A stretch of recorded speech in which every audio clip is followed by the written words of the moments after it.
Assalamualaikum warahmatullahi wabarakatuh.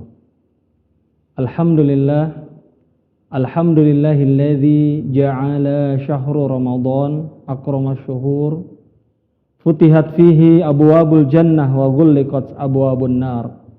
Syahrun unzila fihil Qur'an hudal linnasi wa bayyinatin minal huda wal furqan.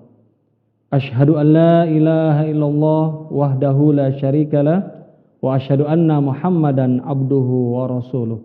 Allahumma salli ala Muhammad wa ala alihi wa ashabihi wa man tabi'ahum bi ihsanin ila yaumiddin. Amma ba'd.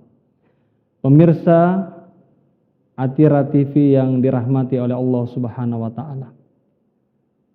Mari kita bersyukur kepada Allah Subhanahu wa taala karena pada tahun ini kita masih diberikan kesempatan oleh Allah Subhanahu wa taala untuk bertemu dengan bulan suci Ramadan. Marilah kita memanfaatkan momentum yang sangat berharga ini untuk memaksimalkan ibadah kita kepada Allah Subhanahu wa taala. Salawat serta salam mari kita kirimkan sebanyak-banyaknya kepada baginda Rasulullah sallallahu alaihi wasallam. Allahumma shalli wa sallim barik alaihi. Semoga kita dengan segala kekurangan dan keterbatasan kita, Allah Subhanahu wa taala izinkan kita membersamai baginda Rasulullah sallallahu alaihi wasallam di akhirat kelak. Pemirsa Atira TV yang berbahagia. Allah Subhanahu wa taala berfirman dalam Al-Qur'an, A'udzubillahi minasyaitonirrajim. Bismillahirrahmanirrahim. Yauma la yanfa'u malun wala banun illa man atallaha biqalbin salim. Ada hari, ada masa, ada waktunya. Harta dan anak-anak tidak bermanfaat bagi kita. Ada waktunya, ada masanya, ada harinya di mana harta dan anak-anak tidak bisa memberikan manfaat kepada kita kecuali yang datang kepada Allah Subhanahu wa taala dengan hati yang selamat, dengan hati yang bersih, dengan hati yang suci. Pemirsa Atira TV yang dirahmati Allah. Allah Subhanahu wa taala menyampaikan kepada kita di dalam ayat ini, suatu saat kita akan dihadapkan oleh sebuah masa di mana harta dan anak-anak kita itu tidak bisa membantu kita, tidak bisa menolong kita, kecuali yang datang menghadap kepada Allah Subhanahu wa taala dengan hati yang bersih. Bagaimana caranya agar hati kita ini bisa selalu bersih? Bagaimana caranya agar ketika kita berjumpa dengan Allah Subhanahu wa taala, hati kita itu bersih, suci dan selamat? Pemirsa Atira TV yang dirahmati oleh Allah Subhanahu wa taala. Untuk menjawab pertanyaan ini, mari kita melihat kehidupan baginda Rasulullah sallallahu alaihi wasallam. Baginda Rasulullah sallallahu alaihi wasallam ketika pertama kali diangkat menjadi seorang nabi, ketika baginda Rasulullah dilantik menjadi seorang rasul, apa yang diberikan oleh Allah Subhanahu wa taala kepada baginda Rasulullah? Baginda Rasulullah diberikan Al-Qur'an. Baginda Rasulullah diberikan wahyu. Baginda Rasulullah dibekali oleh Allah Subhanahu wa taala dengan Al-Qur'an. Dan inilah yang seharusnya kita jadikan sebagai dasar dalam pergerakan hidup kita.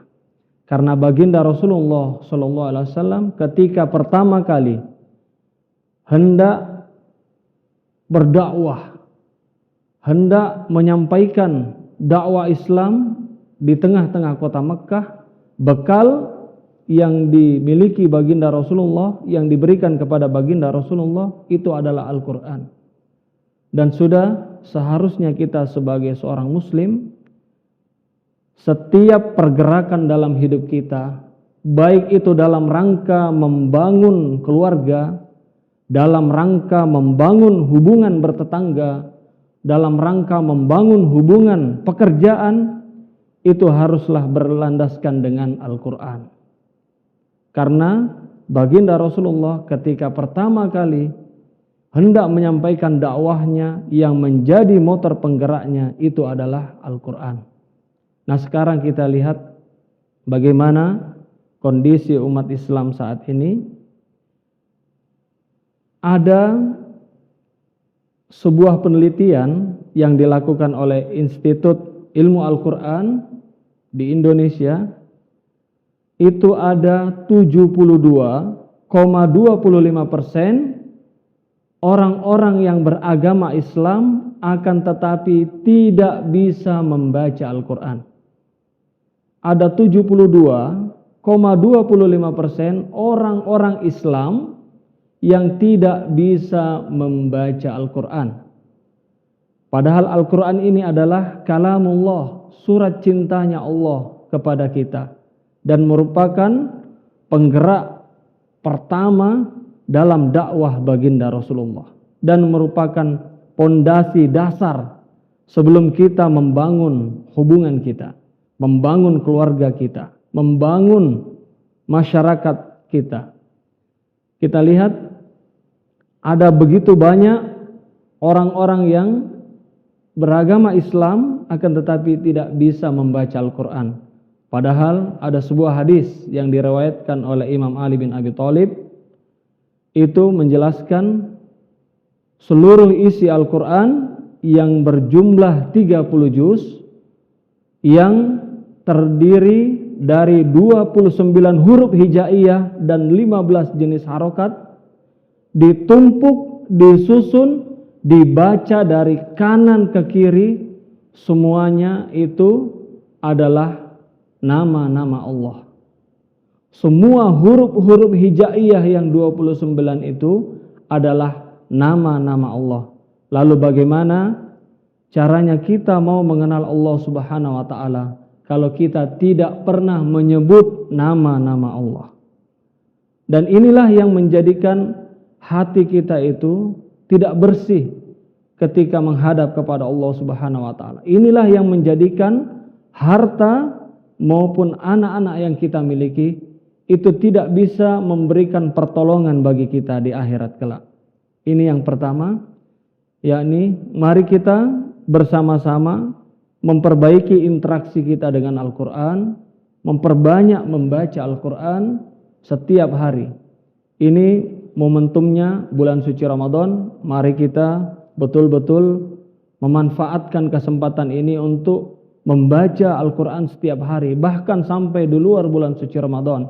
Orang-orang yang bisa menghatamkan Al-Quran, membaca Al-Quran sampai selesai, maka Allah Subhanahu wa taala itu akan menurunkan 60.000 malaikat untuknya dan beristighfar atas dosa-dosa yang dia lakukan, memohonkan ampun terhadap dosa-dosa yang dia lakukan. Itu yang pertama, yakni memperbanyak interaksi kita dengan Al-Quran. Kita lihat Allah Subhanahu wa taala mengingatkan kita dalam Al-Quran, faman a'rada an dzikri fa inna lahu ma'isyatan dongka. Orang-orang yang berpaling dari mengingatku, berpaling dari Al-Quran, maka baginya adalah kehidupan yang sempit. Boleh saja dia punya rumah yang mewah, rumah yang besar. Boleh saja dia punya kendaraan yang bagus. Boleh saja di dunia ini dia punya pekerjaan yang memiliki gaji yang besar dan kedudukan yang tinggi, akan tetapi ketika dia jarang membaca Al-Quran, jarang berinteraksi dengan Al-Quran, maka baginya adalah kehidupan yang sempit. Dadanya terasa sempit.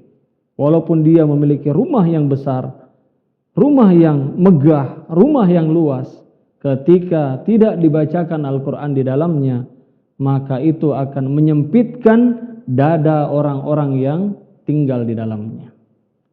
Dan lebih dahsyatnya lagi, ketika di akhirat orang-orang yang mengabaikan Al-Quran, jauh dari Al-Quran, itu akan dibangkitkan oleh Allah Subhanahu wa taala dalam keadaan buta. Wa nahsyuruhu yaumal qiyamati a'ma, akan dibangkitkan lagi dalam keadaan buta, tidak bisa melihat. Lalu bagaimana caranya kita mau mengetahui arah, mana di depan, mana di samping, dan kita tidak bisa melihat warna apapun. Padahal kehidupan di akhirat adalah kehidupan yang sebenarnya sangat panjang dibanding kehidupan di dunia. Kalau kita dibangkitkan dalam keadaan buta, pastinya kita akan merasa sangat kesulitan pada saat itu. Hadirin pemirsa Atira TV yang dirahmati oleh Allah Subhanahu wa taala. Kemudian yang kedua, ketika kita menginginkan bertemu dengan Allah Subhanahu wa taala, berjumpa dengan Allah Subhanahu wa taala dengan hati yang bersih, kita lihat baginda Rasulullah sallallahu alaihi wasallam ketika beliau hendak melebarkan dakwahnya, ketika beliau hendak mengekspansi ke kota Madinah, memperbanyak pengikutnya, membangun kekuatannya, membangun negaranya, baginda Rasulullah itu diberikan bekal oleh Allah Subhanahu wa taala, bekal salat. Baginda Rasulullah itu dipanggil oleh Allah Subhanahu wa taala, langsung menghadap, diberikan bekal salat 5 waktu. Inilah yang menjadi kekuatan baginda Rasulullah sallallahu alaihi wasallam, yang menjadikan hati baginda Rasulullah selalu terpaut dengan Allah Subhanahu wa taala. Salat adalah tiang agama. Barang siapa yang meninggalkan salat 5 waktu, maka sesungguhnya dia telah merubuhkan agamanya, bahkan merubuhkan keberkahan di dalam hidupnya. Manusia adalah makhluk yang paling mulia.